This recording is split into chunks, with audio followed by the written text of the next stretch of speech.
Welcome to the Marble Sports Worldwide Podcast, where we discuss and analyze your favorite marble sports. From JMR Marble League to Algodo tournaments, we'll make sure you never miss the action. All marble sports, all the time, right here on the MSW Podcast.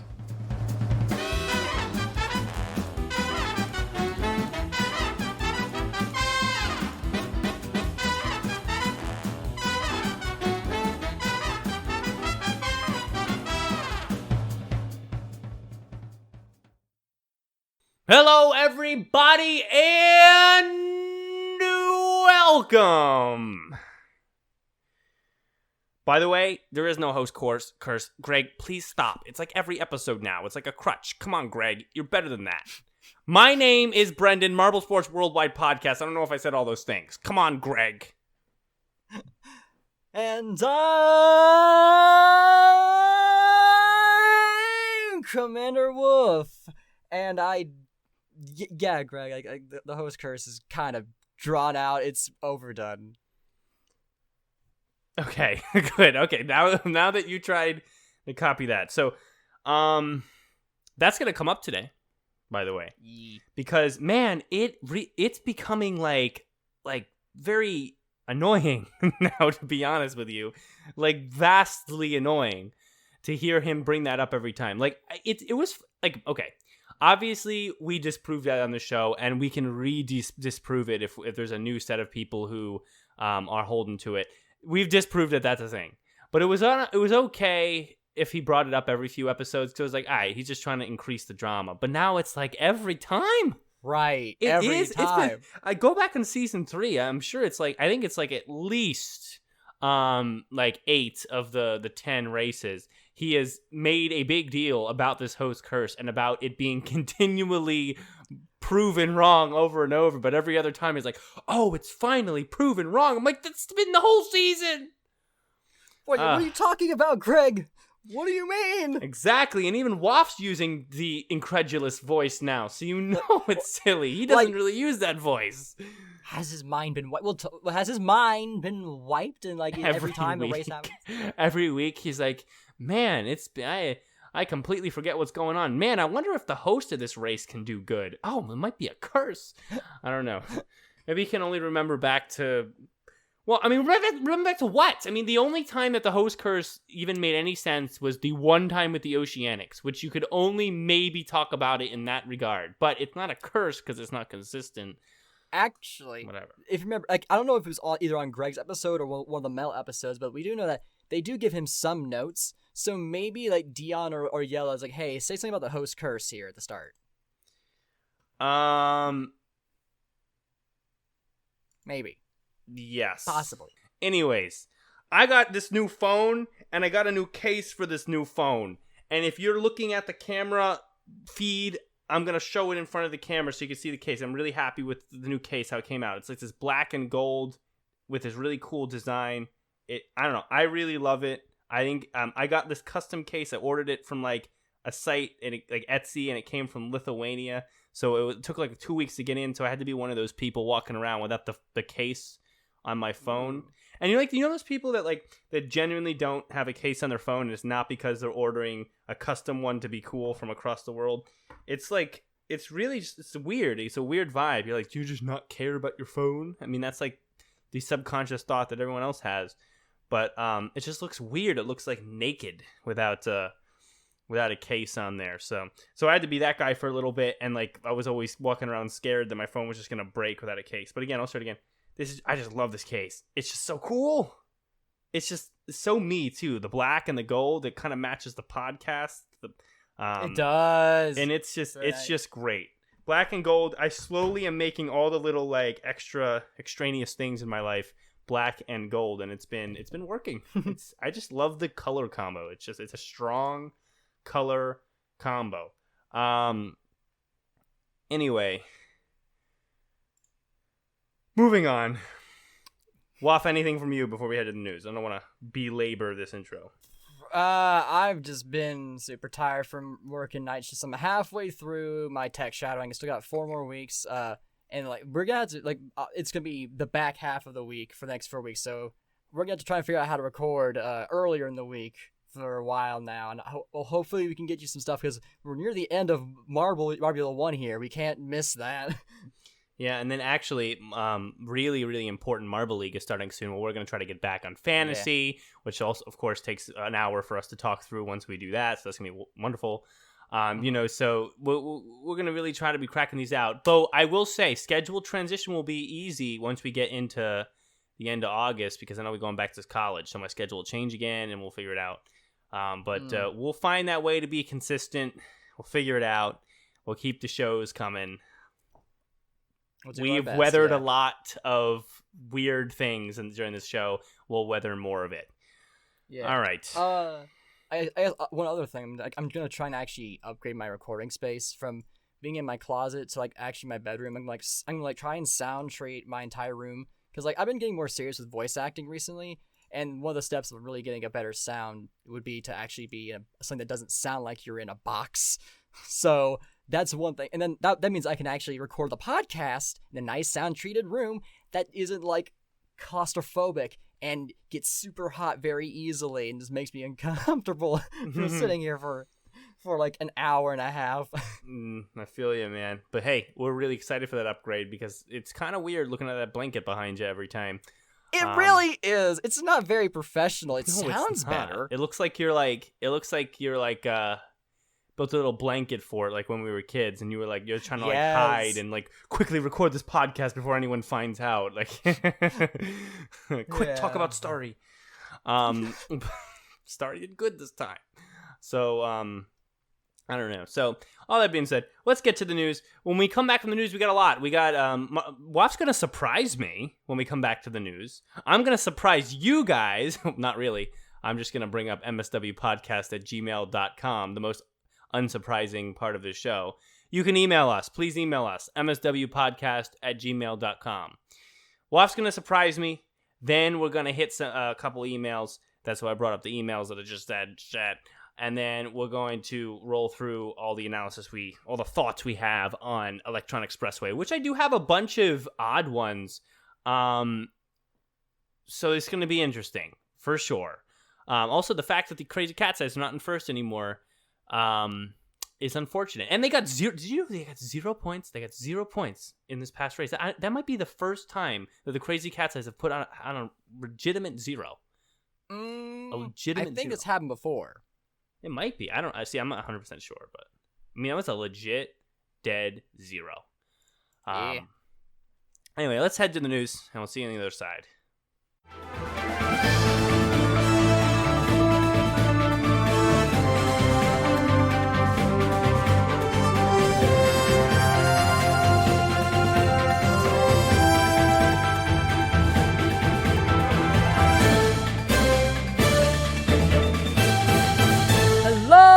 Marble Sports fans! I'm Commander Wolf, here with the Marble Sports Worldwide News. It's that time again, so let's go over yet another race of Marbula 1 Season 3. This week is GP10, the Electron Expressway, hosted by the Cobalts, a track that features quite the combination of features. Making its return is the Marble Booster, which then launches marbles into a banked turn, followed by the new feature, the Shell, which is JMR's version of the Muller Corner. These three features all work together quite well in order to give marbles a great chance to pass each other by based on how fast they're going and which lane they ended up taking. Unfortunately for Momo, they didn't end up going into the booster quite right on one of the laps, and as a result, they went from 4th all the way down to 16th. It's quite sad. So sad. But on the other end of the spectrum, we have Starry, who is quite the dominant racer. But not to be outdone was Orangin, who really gave them a run for their money. At several times, they almost passed them, but Starry was just too good, and in the end, they managed to take first, followed close behind by Orangin in second, of course. And in third was Glimmer. Moving on over to the standings, things have really narrowed down. In the individual standings, only 6 marbles remain in contention. Those marbles are Red Eye, Orangin, Starry, Clutter, Erp, and Royal. Very similarly is the team standings, with the O'Rangers, Crazy Cat's Eyes, Balls of Chaos, Team Galactic, the Cobalts, and the Green Ducks being the only teams left who can win the championship. With only 2 races to go, there's not a lot of time left to make up some points, so those teams better play it carefully. Otherwise, this roster will get cut down even further. Well, that's all for the news. Thank you for listening. I'm Commander Wolf. You are the best fans in the world. Let's kick it on back with the podcast.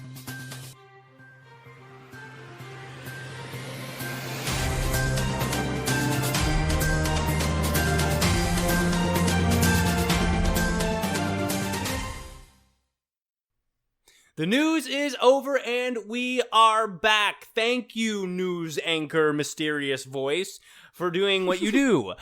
Without you, I don't know what to do. A live chat just came in as we came back saying Electron Expressway is boring. And you know what? Well, we'll talk about Electron Expressway and the positives and the negatives, but I don't know if I necessarily agree with that, though I can see why some people might say this. Waff. People are expecting a surprise. People are expecting Marble to freak out there. So let's see what you got for me. To give you guys some background, there is an article out on Team Phoenix, which I totally forgot about, and I still don't believe exists, but there's a whole article. Apparently they were Hubelino, whatnot. So they made a whole RetRollSpective, and Waff is like, there's a big thing in there that would kind of surprise me at least a little bit. And I'm like, I skimmed through the whole thing before the show, and I couldn't find anything that really blew my mind. So Waff's gonna help me out here. Maybe tell me where to go in the article to read about it. Kind of make it a little more subtle. I'll go over some of the other points, but to kind of give the fans kind of an idea of what this is about. First of all, this is written by Edu. This is his second article for Marbula, so I love Edu. Pretty awesome right there. And I know this is out of order from our normal stuff, but I had to bring this up. So first, I also forgot that Team Phoenix is a thing. So when I saw Hubelino, oh shoot, right! I remember actually rooting for them at one point. Team Phoenix, they have a cool logo. They do. Hershey had a really cool logo for it. Real shame that I didn't get to see it used more. But some things I really liked about it was how, for instance, they mentioned the Midnight Melee competition in here, which was actually brought up first in the Midnight Wisps retrospective. And what I like about this is they retroactively put Team Phoenix in there by the Burning Bananas team is Team Phoenix merged with the the Banana Splits, and which is cool. I love the logo for that, by the way. If you're on the Chrome with us, it is on the YouTube. The logo for the Burning Bananas is just Shout out to it Lauren might be Rollon. the best thing ever. Lauren Rollon, you did great there. But that's what I kind of like that because it does help to make the world feel bigger when they always have these random new competitions that are all around and stuff. It does make it feel disconnected at times. So by having them retroactively connecting these teams here and showing them connect, it makes a connection in this world. So it's these stories and these different articles do connect. It's the Team Phoenix has been here the whole time technically, just retroactively, and it connects the worlds more. So I do appreciate them not just making a new competition every time they have a RetRollSpective. They also have pre-existing ones that from their own lore that they then start connecting together. Mm-hmm. Okay. But the big things are at the very end of the article, three marbles return to Herbotamia, which is where the competition current I think Midnight Melee happened, or no, that's where they live. My bad. And they joined Team Phoenix's staff, which is Phoenix. Phoenix is basically Team Phoenix became the supporting staff for Phoenix, the Sand Marble Rally Marble. That's kind of what their story is for what happened to them there. Which I kind of skipped over that. They also Phoenix. I went back and watched the Not a Marble thing. Phoenix blatantly says, I should knowing what you know now, I should have been the one to win, and Super Ball should have gotten second. This article makes it sound like, hey, they never said that. So I guess they're striking the documentary from canon. Maybe I don't really know. Maybe I don't know if that impersonated Phoenix. Wait, what documentary was this? Oh, our number 3 documentary. MSPN, yeah. Yeah. Well, I think that's the loosest canon in the world of Marble sports, so they don't really have to care about that. Especially since, that second one never even came out, which would have been fun. Yeah, it would have been fun. But the 3 marbles who join are Arecibo from the Telescopics, as well as the former Telescopics coach. I like that. That's really cool. A marble Fox, which I don't think has any maybe that's a more of an internal reference that I'm not really aware of. Yeah, I don't know about it. But the third one, and this one took me a bit because Idra gave me some hints. There's an Easter egg here, and it says Sarge, and experienced off-road racing. Oh, West Coast Marble Cross. No, it do. Look at you go. Oh boy. What? Oh, man. Wow. You couldn't have thrown like X camo in there? Come on, man. But still, Sard, that's so cool. Well done, Edu. That reaction was perfect. That is very good. That is exactly what needed to be there. And that that's good. Very good. I like that. I like that very much. For anyone who doesn't know, West Coast Marble Cross was a series created by some actually random guy who emailed the show and said he just wanted a little bit bigger of a platform than just starting the channel to throw his series on, so that he could get some commentary and that at least a few hundred people could enjoy the series. And it ended up doing okay. People enjoyed it. And so one of the marbles from that West Coast Marble Cross Racing series, which ended up pretty well made, I'd say. Racing Marbula or anything, but it was for a first good. series. Yeah, it was fun. Was Sarge? He was on one of the teams, and so I don't know, to see that pulled in, really cool. Just really cool, because I guess that's the only content we've posted on our channel that really might be worth it being in the Marble world. Obviously, the Algodoo League doesn't really hold any water because we never finished it, and that was roulette wheel. But but that was really cool. I really enjoyed that little reference. Thanks, Edu. Yeah. EG, like when he sent me the message about the Easter egg, like I was like just got home from one of my night shifts and I was going to sleep, so I fell asleep and forgot to respond. I woke up, I was like, okay, military, is it maybe reference to my name, Commander Wolf? And he's like it's close, like it's somewhat related to MSW. I was like, wait, X camo? But then I saw he made a message in like the West Coast Marble Cross channel recently, and so those two things are now in the forefront of my mind, and then they connected it. It's like, that's so good. Wait a minute! West Coast Marble. Let's see what he said. I forget what he said. West Coast. I randomly decided to check Event 1 today. I did watch Event 2 back when it came out, so now I'm done.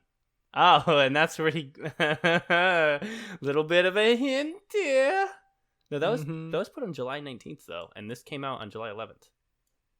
So there's that. Anyway, it's so cool that now we have something that's part of the Marble Earth lore, which is because it's officially associated with JMR now. That also means we're part of JMR's lore. Technically. Yeah. So if that guy, I'm sure he doesn't listen to this at this point, but if that guy were to have kept listening to this, anything you make is now JMR lore. Anything we make with Sarge is now JMR lore. What a world. Because it's just part of the world. Because now that Sarge has been spoken into JMR existence, anything he does is officially part of the existence of the world of JMR. Now, I do in the future endeavors try to pull some Racing Marble League marbles in there.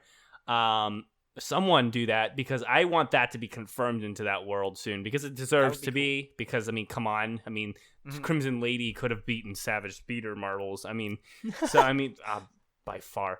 But no matter. My gosh. I also love, like, EG said, like, I think no one else knew it was there. So, like, he put that Easter egg in there, and just to see who would catch it. And I think we were the first. Like, I was the first one to get it, but only because he gave me hints. You got it pretty. I got it once you kind of gave me a little help. Once you had me reread Sarge, once you pointed me there, then I was like, oh yeah, because I remember. But I needed to like when I was skimming, it was like half a sentence. I didn't catch it, but I needed you to focus in on that, and then I was like, oh no way, Sarge. Yeah. That sounds. Oh, an off-road racer, because Marble Cross. Well done. Exactly. Yeah. Oh, I love the subtlety. It's just wonderful. So good. Anyway, so that will do it for that surprise. I hope you guys are as surprised as I am. I was ready. But we have some emails. You guys want some emails? I want some emails. And let's see. So we have a few. Remember, mswpodcast@gmail.com. I'm going to keep saying it until we get more and more emails. Alex is cool, writes in. He always writes in. Hey, no long email this time. He just says lel then he says, JMR just used the Muller corner, LMFAO. I was thinking of changing my name to Alex Out Here. Is that better or worse than Alex NGL? I think they are both the same. I have no preference. It's whatever you prefer. Like, I can't. What does NGL stand for again? I can't remember. Not gonna lie. Though I do like NGL. It's kind of nice for Alex. Alex NGL is better for me. Yeah, Alex NGL is better than Alex Out Here. It's mostly because I'm used to seeing Alex NGL in like the Discord. So, but like it's up to you, Alex. Whatever you personally resonates with you more. Alex Here. That would be cool too. Just Alex Here. Or Alex Out. Alex out. That would be fun. I don't know. Think on those things. But yeah, they totally did use a Muller corner. And you know what? And we're going to get into this. But they still messed it up. I can't believe they did, but they still messed it up. They messed up the Muller corner. I don't know if you caught this, Waff. They messed up the Muller corner. There are things about it that I can see what you might be referring to. There's two things, but we'll get to it. We'll get to it. I want to tease it. They did mess up the Muller corner, and it's upsetting. But we'll talk. At least two things. Okay. Next email from, of course, the wonderful and powerful Edu. I don't know how powerful he is, but he seems powerful. I wonder if Edu could take me in a fight.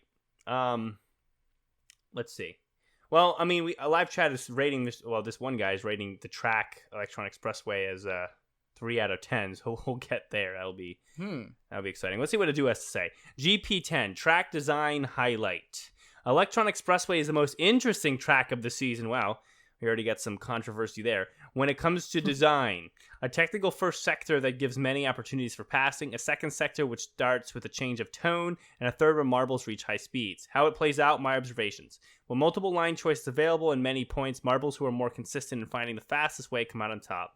The accelerator was more problematic this time. A poor entry meant that a marble wouldn't be properly boosted into the banking and lack speed. I was the first to know that in qualifying. Yeah, dude. We'll talk about that too. With Momo suffering the most during the race. The quad split, similar to RML's Muller corner, added an extra challenge for the line choice. As we may know, it's not just picking the shortest line, it's also carrying momentum and having the best exit, especially with the chicane right after it. Some marbles struggled with entry and even got airborne. Yeah, there were at least probably more small issues that I had with the Muller corner's execution. Some of it's the surrounding track, some of it's the actual Muller corner itself, and some of it's the surrounding features around the Muller corner. It's unfortunate because, I mean, listen, obviously this is subjective. Obviously, you might ask someone from JMR or someone who watched that video and said, wow, this execution of the Muller corner is way better than the one on Racing Marble League. But I have to be honest, watching so much of both JMR and the Marble League, I feel like the Racing Marble League's Muller corners operated so much better. They operated so much better. And again, I'll pause on that until we get into it. But I want to point out that I do see problems. Something I also want to say is that, yeah, it was very odd. Because I remember watching the qualifying and Yellow Eye, because I know my brain took like a mental note and then didn't really think it through. But like Yellow Eye came out of that booster and I was like, wow, he looked like he didn't really get boosted. Like I was like, did he like somehow miss that? And then he just finished with a terrible time. And I was like, what happened in there? And I'm not 100% sure. And I'm going to, I don't know if you've read, I think some people had some thoughts on why. So maybe we'll talk about that too. I know why. Like I know the physics behind it. I'll explain when we get there. Good. Okay, so we're gonna cover that. But yeah, I think you make some good points. I think it was a very dynamic course. I tend to actually like this one, but we will. Again, it was kind of like when we talk about Stardust Accelerator. What did we have there? Stardust Accelerator had great ideas, had fun features, had good design, but it had a lot of poor execution. So because of that, it killed some of the race. It killed some of the appreciation of the course because some of the execution made the racing not what it could be. So again, more on that later. Let's finish up in these emails. Alex Mendoza, which is just Alex's alt. Oh, he just sent a meme. Me when you don't email in to mswpodcast@gmail.com. You should email in because we like to hear from you guys. It's Mr. Incredible by being angry at the textbook. That's because this is an audio podcast. Yeah. But yeah, well, I mean, Alex, you missed a week one time, so Yes, yeah. Come on, man, missing a week, man. We can't miss weeks because if we miss a week, and then there's just no show, so no one missed a week. But you guys miss weeks. Come on, man. But yeah, I think I do it a lot of good points. I might circle back to them over the course of this show because he always has the insight. But so let's venture forth and actually talking about Electron Expressway. And I mean, what do I want to start here? I guess what I want to start is on this interesting aside that I was thinking about. And this is in the qualifiers, and then we'll cover Yellow Eye because he was also qualifier related.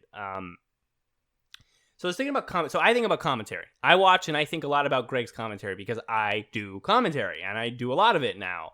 And I've gotten pretty decent at it. So that's like very much a part of my processing of a race or a production because I'm thinking about the stuff that I do. And I'm sure nobody else noticed this, or pretty sure, but this is something that I guess it shows to me the different styles between someone like Greg and someone like myself. So at the end of the Q2, where you have the race with the 10 marbles for three laps, right? So I remember it was Starry. What was it? Starry and Momo finished first and second in that, I think, right? Yes. We'll go with that. Starry, because that's not really important to what I'm trying to make a point about. So Starry and Momo will say finished first and second. I know Starry finished first in that. And as they were coming across the finish line, Greg was like talking about something else. And then afterwards, he kind of like, after Starry and Momo had both already crossed the finish line, he then launches into this kind of like post buildup about that whole event that already occurred. And he was like they had already crossed at this point, and he was like, oh God, I should just get the actual audio because it'll be more sensible here. I'm just gonna do that. Just bear with me a second. I'm gonna get the actual audio because he just kind of like. Well, remember, Brendan, it'll only play on the stream. It won't play for. I know. I just want to hear it again, and then because I want to be able to like accurately represent this. But like basically, he kind of built up the event like it hadn't happened yet after it already happened, which I found just kind of unsettling. I don't know. I don't really? like. Yeah, like listen to this. Here we go. Final lap. Starry and Momo. Mm-hmm.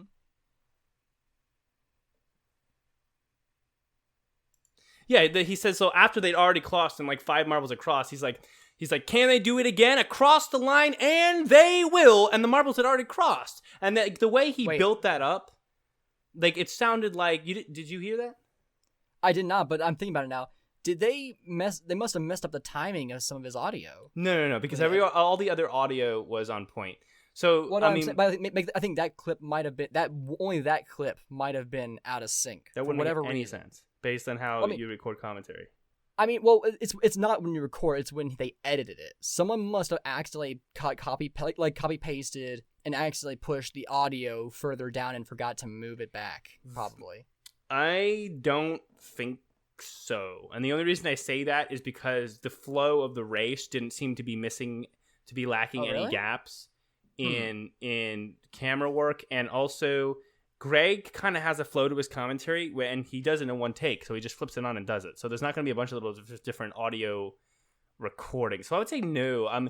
So what he did, to repeat one more time, is that like all the marbles were passed. Like 5 marbles were passed. Starry and Momo way past, and he's like, "Can they do it? Starry and Momo once again?" And then he's like, "Yes, they can," or "Yes, Starry does." And this is like all of that vocal stuff happened about 3 seconds after Starry and Momo finished, and I was like I don't know. Like to me, that was like, I mean, it's just late. It just feels weird. That's like if I was like 3, 2, 1, start, and the marbles were already 4 seconds into the race. So new theory. Maybe what happened was like maybe Greg took a drink and and he underestimated how quickly he needed to get back into saying something, and so he just but he continued it as if he didn't take the drink, and he expected, okay, they'll go back in and fix the timing for me, and they didn't do it. Well, maybe Maybe, but again, I say to that, like, they've been doing this forever, and he's done this before. Sure. So I feel like if that was something mistake where he was like, oh, they'll fix it, like, he either knows they're going to fix it and mention it to them, or that's just not what they do. So, like, you know what I'm saying? Like, I don't know. It feels to me, because and he says he does it in one take, and like, so. Right. No, I believe that. I do. So I don't know. I guess it's a style thing for me, because when I commentate, I make sure I'm as current as possible. Like, I will forsake whatever thought I might have mid-lap to jump back in and be like, I'm going to say when Stario Momo finish as they finish, because it makes sense to me, I guess.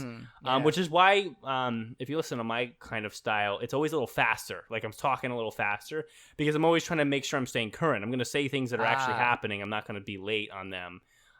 Which, you know, either style can work fine, and Greg does, again, he does an amazing job. I'm just saying that I pointed that kind of stuck out to me, especially as someone who does broadcasting. I was like, I mean, like, he's like building, because he built it up. He's like, can they do it? And it's like, they're already done, you know? So I don't know. It was kind of weird, but it was just, and everything else synced up fine before and after. So I don't know maybe it was an actual editing mistake. I don't know, but it seems to be like just a kind of a weird broadcasting choice, and I just found it kind of interesting, because my style is usually different, or like I prefer to like a more current, like just like current, or don't say it at all. I don't know. Yellow Eye. Talk about Yellow Eye, Waff. Yellow Eye? Yellow Eye sucks. You said you owed. That's great, but you said you had an explanation. What was that? I was like, I want the explanation for the game. Okay, so yeah, all right. I'm sorry. My Not brain. Just Yellow Eye sucks. What am I supposed to?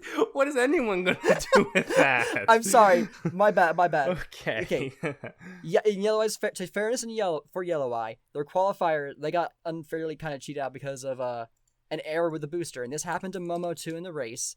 And some people brought up points like, well, this like makes it a somewhat skillful thing, like where you have to be careful about where you enter. And I get that, but so here's the thing: how the booster works. Some people actually, I think, have been confused about this. Like, Term mentioned like compressed air blowing them, but that's not how that works. Like, no, it's a roller, I think, right? Yeah, it's a roller, because like, if it was a compressed air, it could have been taller, and to allow the metal bearing for the safety marble to go through, they wouldn't need that extra safety track to go by, because the air wouldn't be able to push it fast enough to do any damage. So the reason why that safety track is for the bearing is because the gap is too small for the safety marble to go through, because it needs to be smaller to compress the marble. It's a specific sized gap to launch them. Yeah, exactly. Right.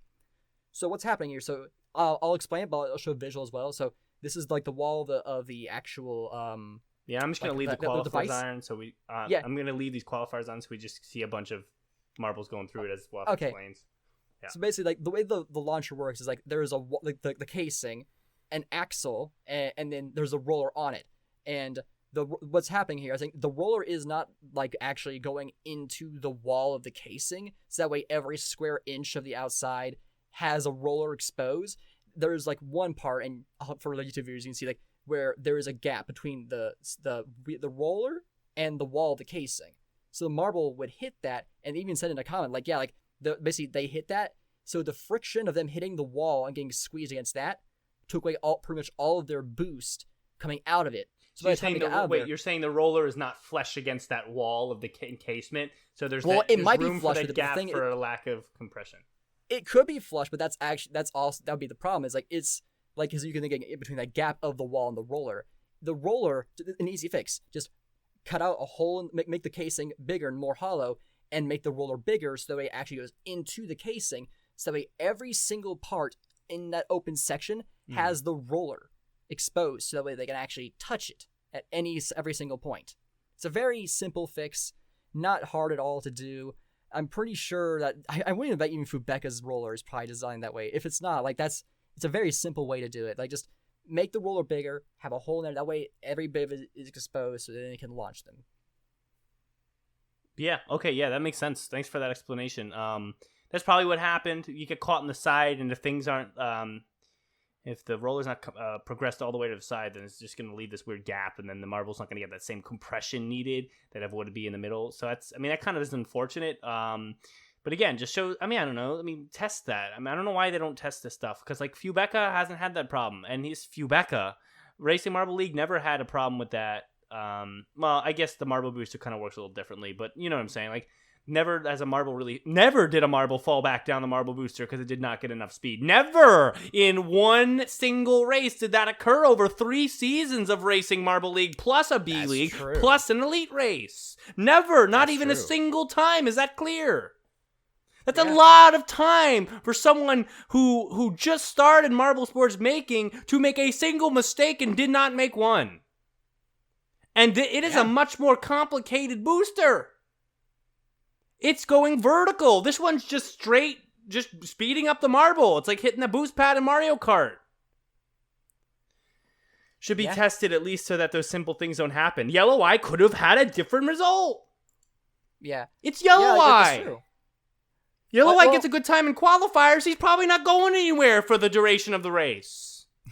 Right? Well, it all depends. Like we've seen marbles recover incredibly well from bad qualifying positions. So, like, it's still technically on Yellow Eye for not doing much better, but at the same time, they weren't given a really good chance, at all.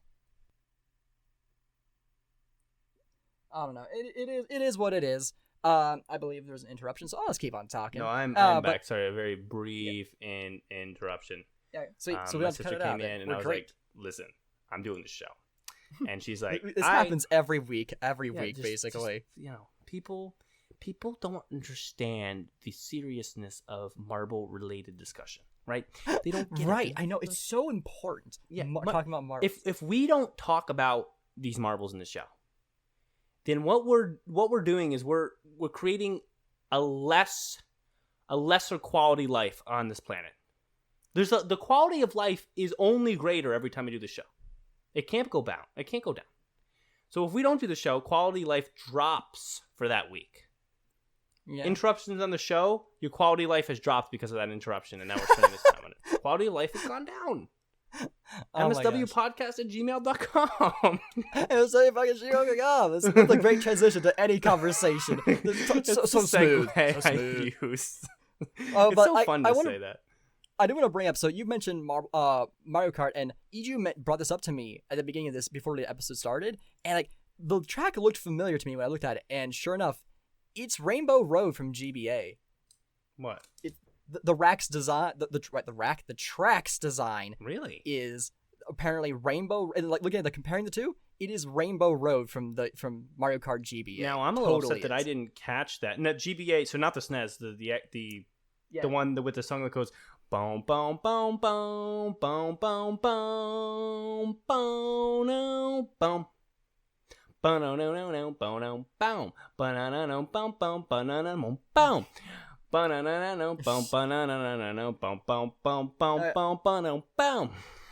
It's kind of like that. I missed a few notes and a few gaps, but you get the idea. But the design is like in the past, I wonder if how many I haven't kept track of the inspirations, but in the past they would be based on real F1 tracks, and I'm curious how many of the past tracks have been based on F1 stuff, and how many have been based off of fantasy things. That's a good point. I have not been keeping up with that. Have they been consistently doing that? Because I'm very curious now. I have GBA up, and let's compare. I'm going to compare them here. Which GBA is that? That's not the track that he showed me. This is Rainbow Road GBA. So. And Rainbow... this is right. Yes. So we start. So you see where my mouse pointer is if you're looking at the Chrome. You're starting here right on the right side in this middle area. Obviously, there's none of that fun little shortcut. And then you're going upwards on this map, and you're going to the right on the actual Marbula 1 map, to this little kind of section that looks like 2 ears or something. I don't know. It's just has the curve and then the other curve. That's cool. And it's a tough section, and then you have that little straight, and then you have the hairpin, and then right, and then you bow out for a second, then you have the longer straight, and there's a little speed here, so that's good for the accelerator. You have the bank turn, then you have the Muller. Yeah, this is That's freaking cool. That's Yeah. really freaking cool. In fact, I'm going to snip this and send this to James. Me and James are big Mario Kart people, so he's going to love this. Yeah, I love actually looking at the mini map design of the track. It looks like the tip of Texas on the right side on the track for Mario Kart. It kind of does. Really? Wait.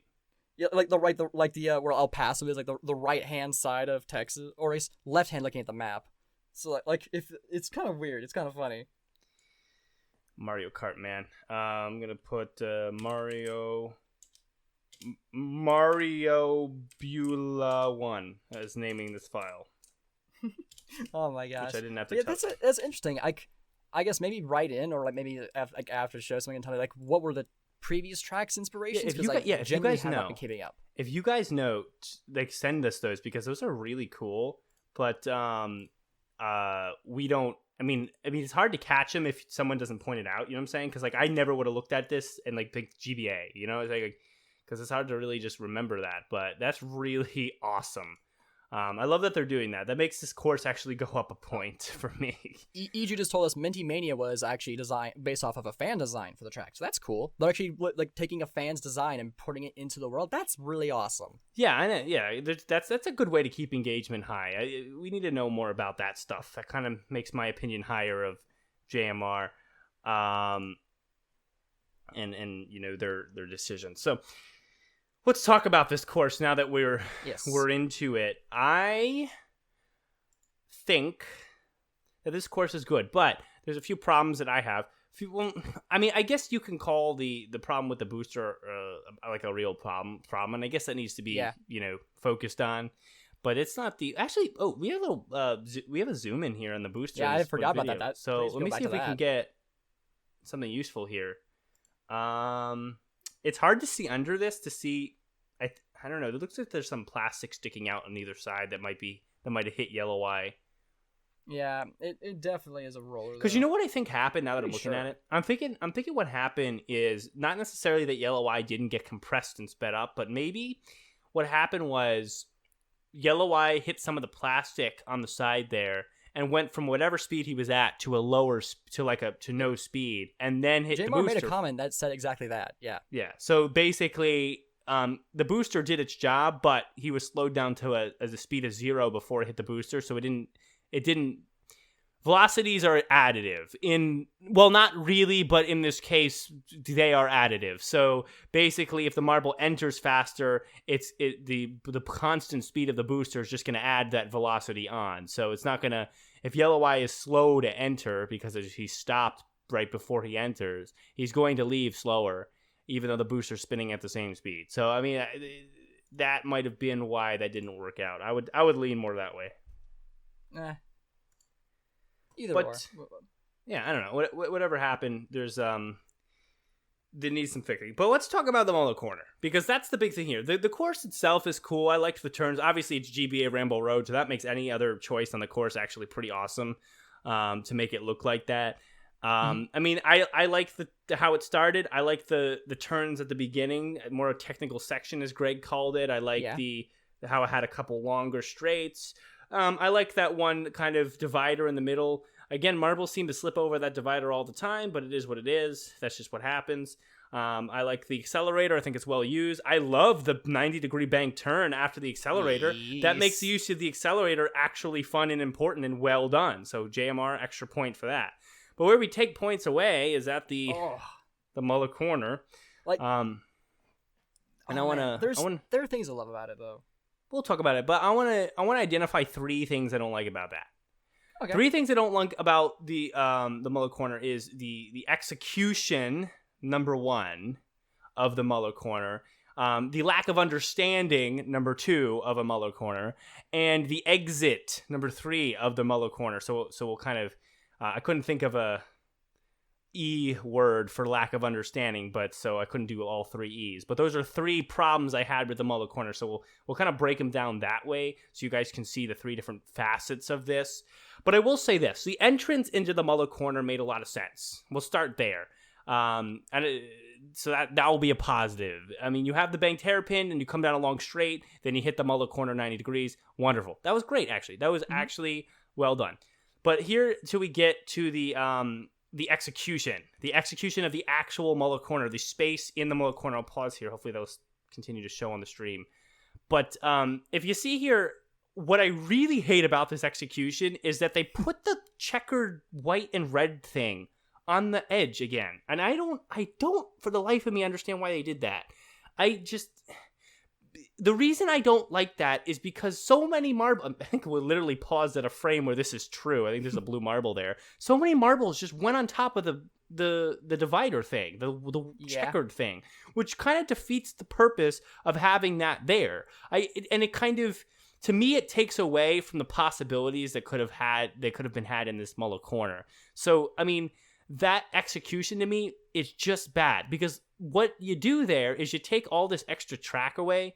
Because look at the thickness of that checkered section, that red and white is it's like an inch thick, and that takes like an inch off the track, where you then can't, make more Muller corner or make a better Muller corner, because you're constricting your space. And then marbles don't even respond to that constricted space well; they just roll right up into that divider. So fast marbles are kind of hurt because that divider has more friction than your average marble drome bottom. So marbles are hurt by rolling right up on that divider, and it's just bad. It's just it kind of most marbles went there, so it kind of defeats some of the purpose of the corner, and so that lack of execution bothered me.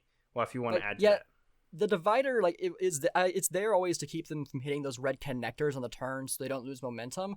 But the problem is, as we mentioned, I think last week, they're too low, so it's very easy especially when coming out of a booster like that. It's very easy to just go up on top of it. The other thing, so the Muller corners, I don't know if they did this they're slanted, and I don't know if they did this maybe it's to help conserve momentum to maybe be faster. But by doing that, that it allows them to jump over into the next lane easier, and I'm pretty sure it's on the last lane too, so it makes it even easier to get up. Well, maybe it's on the last one, but it does allow, kind of encourages them to the farthest one out, and that's one of the positives I will give them. The speed of the way that when they went to the farthest fourth lane. They would hit that chicane coming out of it, and then they would go thread that needle so perfectly, and it would just go right through. And I was that was so satisfying to see. Origin zipping ahead. Oh my gosh, I love that. I really love that. That's a cool idea. Having I think the inside most lane actually was kind of punished because you always hit the turn. So I think maybe a better way to do it is you have two lanes that are good. The middle lane is a good straight shot. The fourth outer lane allows you to really thread the needle, and the two ones are the bad ones. It really tests your skill to get them, because marbles almost never get the middle one, at least in RML. I think having elements where different lanes have different results like that. I love that. That was so good, so good.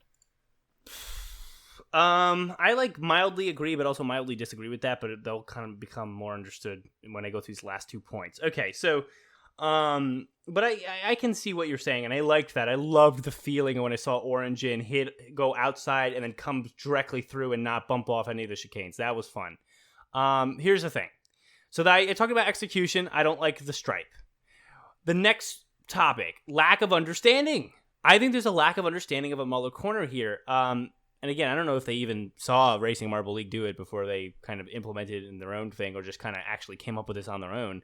But I think there's a lack of understanding, because when you put a Muller corner in, if you just put I think there's too many paths, was what I'm trying to say. If you put too many paths, then it just kind of doesn't make sense, and you're really constricting marbles. The point of the Muller corner, and that's why I pulled up here Racing Marble League's version. You see there's only 3 paths, and there's a space in these paths. If you look at JMR's Muller corner paths, all of them are about the width of the marble. Okay? Well, on RML, you kind of assume that, but no, they're not. They're a little bit wider than the width of a marble, maybe a marble and a half almost. And so even though the dividers are constrictive, it's hard to kind of jump over them unless you're going really fast. I mean, it kind of gives the marbles rooms to race. It really just gives them a pathway, but it doesn't really constrict their movement into this very, very tight path. And you'll see that here, in this view, you'll see so many marbles jump and hop as they enter the Muller corner, because you have these big dividers that stick up at either end, and they're very constrictive in the gap they have. Also, you'll see the Muller corners in RML have these dividers, but they smooth out. They smooth out at the edges. So the edges of these dividers do not pop above the track. They actually blend back in, which makes the marbles entries a lot easier and a lot less constrictive on their momentum, and it's going to affect them a lot less. That doesn't happen here. So like marbles just kind of bounced over them or bounced through them and were really constricted too much, and I think suffered a lot because they had to enter the Muller corner, we'll call it, the JMR corner, a certain way. And I think that lack of understanding of the space you need to give a marble and the kind of the gradient you need in those corners so that it doesn't affect the marbles too much was not there. So you have the extra divider, you have these really tiny paths, and it made for a kind of very constrictive section that did not hold on to the speed that came from that bank turn nearly as much as I think it should. So that's my second point. Waff?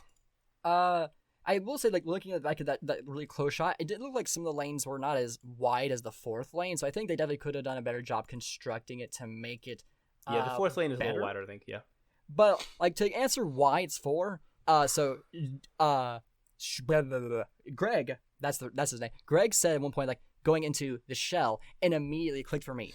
The 4 lanes is the electron shell of the element cobalt. There are 4 rings in cobalt's electron shell because it has that many electrons. So it needs it needs 4 lanes. That's why it's on the cobalt's track specifically 4 lanes for 4 shells. But see, I think they still could have executed this well if they didn't have that divider. And I think they could have had a lot more space. If you cut that divider's width into 4 little pieces, you got about a marble and a quarter at least width on each of the 4 lanes. And you take that divider width out. And you have space. You give marble space to rattle around. You give marble space to choose. You give marble space to really make decisions. So I didn't like that. Now, sure. My last point in this, which Waff may disagree with in some sense, but this is big for me. I also don't like the exit of this JMR corner. And back to Racing Marble League. Rarely, and there's one course that has this, but it's done in a different way. Rarely does the Racing Marble League ever have this giant momentum-killing chicane right after a Muller corner. This just doesn't happen. And the reason they don't do that, is because what a Muller corner really does is constrict movement. So marbles who enter it, they're going to come out fast because it's kind of like they're forced to not rattle around the turn, but really smoothly take to whatever path they're stuck in because they're stuck in this little path. They have to smoothly run through it. There's not really the option to kind of bounce back and forth and hit the inside and hit the outside because they're constricted. So they're going to come out fast and straight.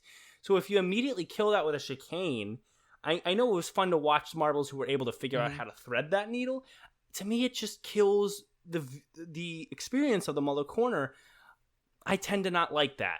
I think the exit killed a lot of momentum. I think that chicane shouldn't have been there. Honestly, like, it always seemed... I mean, I know they wanted to do GBA Rainbow Road, wonderful, and they did, so that... I can't get too hard on them for that.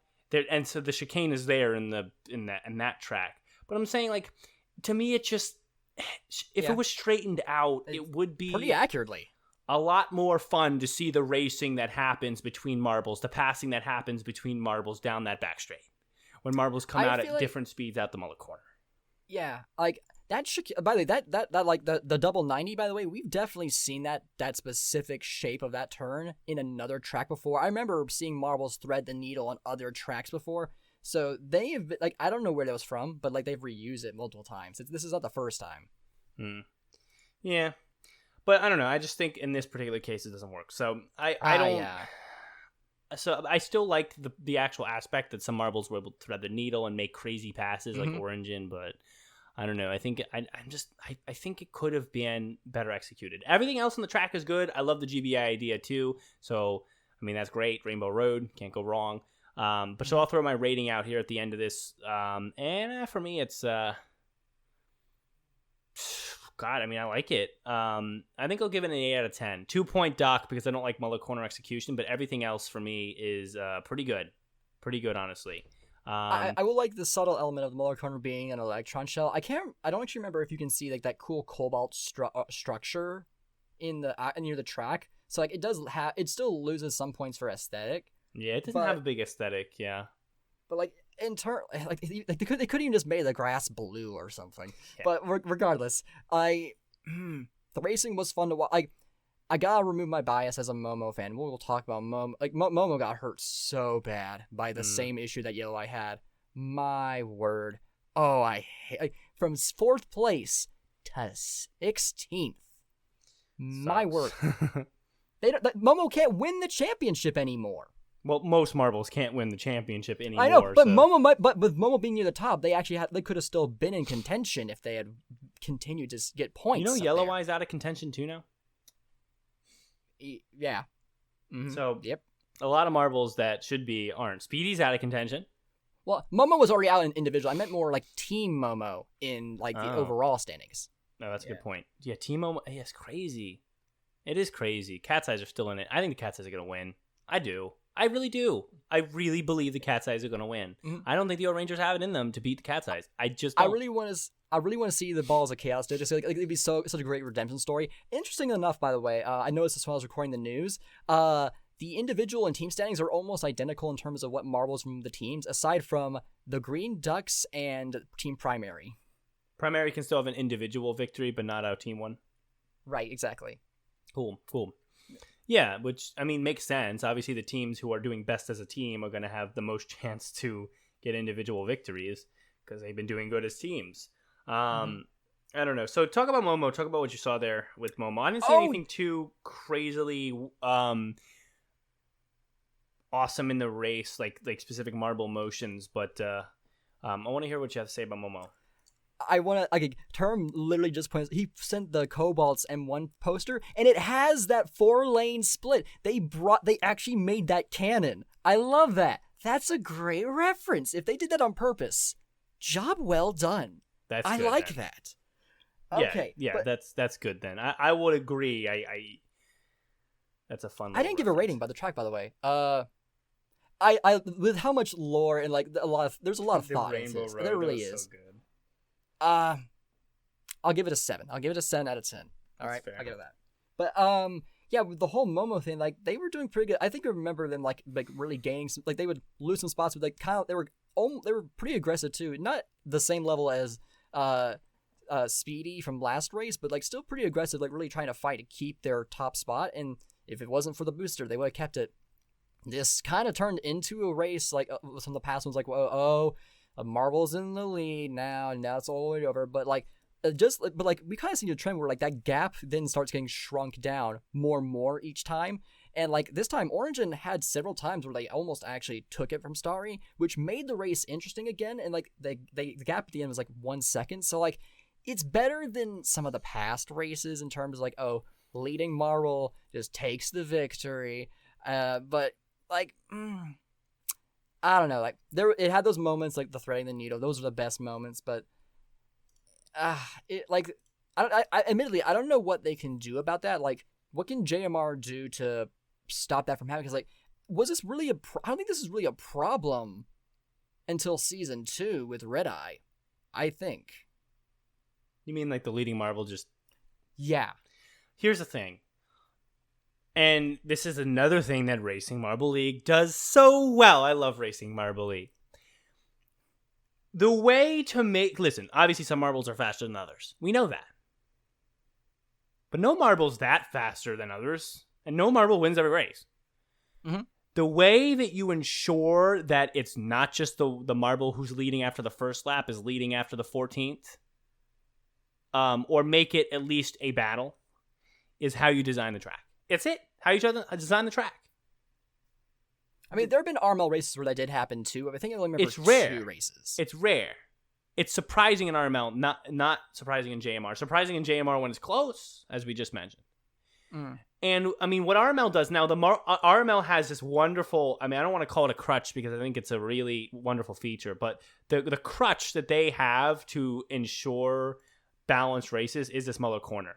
Because they started with it and it's kind of like their thing, they really do have, they have kind of that liberty to put in about 2 or 3 of these every race. Now, a big Muller corner that's over 360 degrees, if you watch RML races, you will see crazy amounts of ground made up and lost in Muller corner choices. Crazy amounts. Okay, you know what else? They have that highway. Now, that highway, see, I'll actually have it up here in the video as well. That highway is twice as wide, I think is about right, as the regular course and the regular track. And, and you might not think that's a big deal. You might think, all right, well, it's just a straight, but you have a little bit of width. Yeah, no, it's a big deal. Because when you have the track open up for not just a second, but for a few seconds, that's a few seconds of racing, or at least 2 right there, where you have that long highway straight. You allow marbles to roll more freely, stay off the walls for a second, and really the entrance and exit to that highway and how marbles approach it really makes a big difference in marbles at pass. You'll see a lot of ground made up and lost in that section, and so over the course of 18 laps or something, where you have a highway and a Muller corner, marbles can grind a lot quicker making up ground. Marbles can be down 7 seconds and make up ground in about 4 laps. And we've seen, there's RML races where marble was not even in camera shot, and that marble was passed before the end of the race. Because it's subtle, but they have features that allow for that. Not just the normal standard hairpins, so that little stripe at the back, because that's what JMR always does. So that red and white stripe. The bank corners are commonplace in RML. Also adding to that, because bank corners add more granular adjustments necessary for the marble, because now there's that vertical aspect. They have to approach the bank corner with the right speed, as opposed to just all the marbles getting thrown against the back wall of the turn. So, I mean, and you'll see at RML, they have a lot of bank corners, like a lot. If you go to the stats of each course, usually at least 4 in there. I can see like 2 or 3 right here in just this random view I paused at in this random race. The highway, the Muller corners, marbles always have the opportunity to make up ground. They always do. JMR doesn't give that opportunity. They don't have big highway sections. They don't have the, wonderful Muller corners. I mean, they tried, but, they need work on that. They don't have really that many bank turns. They have one, so you don't really get that. Remember that one tryout? If you watch RML, you remember this. There's that one tryout where there was like 7 bank corners in a row, and I was as a commentator describing it as a dance, because marbles had to sway back and forth through all the corners, and you saw a lot of passing there, a lot of ground made up and lost in those moments because it wasn't consistent. Marbles had to just a slight difference in the speed that you approach those turns change drastically how you leave them. And that is why JMR's races are a lot more expected, a lot more predictable, better word, sorry, than RML's races. RML's races always have leader passes, always have crazy twists, even towards the last lap, but not as much in JMR. This one was okay. You had a couple battling up there for the lead, and it was fun to watch them, and Orange almost made up that ground. But they're missing those features that go out of their way to allow marbles to make up or lose ground. Yeah. So I noticed something while looking at the footage on the screen. Remember how I said like the double 90 like threading the needle thing that we've seen before? That wasn't JMR. That's RML I'm talking about. RML has had that instance where like the double turn 90. So if you got the wrong turn on the Muller corner, you would hit the wall. But if you got the innermost one, you would thread the needle. Yeah, that's they have that. I forget what the race was. It might have. It's happened twice, I think. I think it's happened twice. They have one particular course that does this. I'm pretty sure. I don't know. I'm gonna have to pull this out of my head here. Camber Canyon. I got it. First try. The stupid advertisement is making it hard for me to make my point quicker. Camber Canyon. I'm pretty sure it's Camber Canyon. I think Camber Canyon sounds right to me. Yes, Camber Canyon. Just 90, and then you have the chicane. Though it might have been. Oh, there was another one. There was a second race. There were 2 races that are in my brain somewhere. No, this one. No, but Camber Canyon came back like twice. It might be. So that might be the case. Yeah, I'm pretty sure. Anyway, yeah. So they do that. So I don't know if they took it from that. Probably not. But probably not. I think. Like, also, this one live chat guy really hates this course. He's given a lot of 3 out of 10s, but I mean, that's just his opinion. I always try to give. It is what it is, I guess. I always try to give a bunch of points, just unless it's like literally black hole funnel. I give a bunch of points just because I mean it's still amazing. Yeah, I take points. I start with a 10 out of 10 and take points off, when I see things I don't like. But. Oh yeah, yes, random. I think it happened this race, like near the end of the race, it was actually close between Orange and Astari in the final lap. They weren't actually focusing on them for most of the ending section. So we jump back just in time to see them crossing the line. And it's like, what are you doing? The most important thing is at the front. What are you doing? Go back to the front, you idiot. I don't know, man. I don't know why. I don't know. The mistake happens to a lot of Marble sports producers. They just sometimes completely forget where the action is. For the middle, for the middle part of the race, that made sense because the front was almost, especially in a lot of past races, was almost never the most interesting thing anymore. But at the end, when there's two marbles actually competing and They're actually have together, a potential passing, then go focus on that. Waff. Waff is very, very excited about that. No, I would agree. I don't know how these mistakes occur, but I don't know. Maybe it's because they're being a little sloppy. They don't think about it. I don't know. Maybe it just takes so much work to put this together that they always miss something each week, and we're like, how do you miss it? But they're like, it's so hard to paint this damn mural every week. The mural has actually been reused a few times because there's no way they can make a new one. But regarding the JMA and the JMRC pose the thing, they oftentimes would only have a few hours to do the final edits and stuff. So maybe selecting camera views and actually Yella does the editing, so maybe giving him feedback on it. There's not a lot of time to fix it. So if the JMA gets the same amount of time to fix it like the JMRC did, it's very hard to do. But I feel like it's happening more frequently than it used to. And again, I think it's just because the JMA are not willing to force themselves to work harder than they really should. Unlike the JMRC, who were just super passionate about what Yellow was doing, and they really put a whole lot into it. Yeah, now they've lost that team, so they've lost that polishedness that comes with it. Well, Marble Sports is hard to make. We've had many episodes talking about this. Marble Sports is hard to make. One of the hardest productions to make on YouTube. It's easy to play a video game and just talk about it.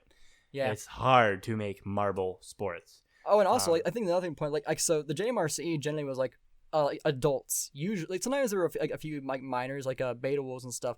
But I think for the most part, the JMRC was made up of adults. So they had more skill with working with things, and they had more.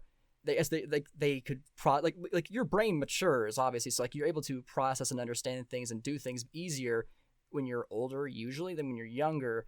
So maybe the JMA is also made up of more kids or younger people who don't have necessarily the knowledge and skill to do things as efficiently. Yeah. Their eyes aren't as picky enough to be careful and quick about finding mistakes. Who knows? Maybe just people with not enough time or not enough passion to really go through all that. Probably a combination of all these things. Probably, yeah. So that being said, that's kind of all I have on Electron Expressway. We're over an hour already, so unless you have anything else groundbreaking, throw it out now.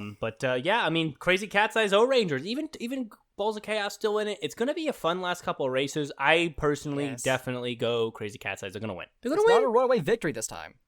It's going to win, though. They're going to win. We'll see. There's no way they're not, but I think it's going to be close. I have one more thing that's crazy. X Camo has been announced for Marble League. That would be imagine if that actually hits screens. That would be bananas. And it's actually the original team members' names too. So they actually went back and found your Reddit post about it. What was it? Sneaky, Sniper, Cam, and Big X or something stupid like that. Big X. With that, on that note, let's pull this one to a close. Well, take us out for the episode. We'll see you guys next time. Roll on, Marble Sports fans.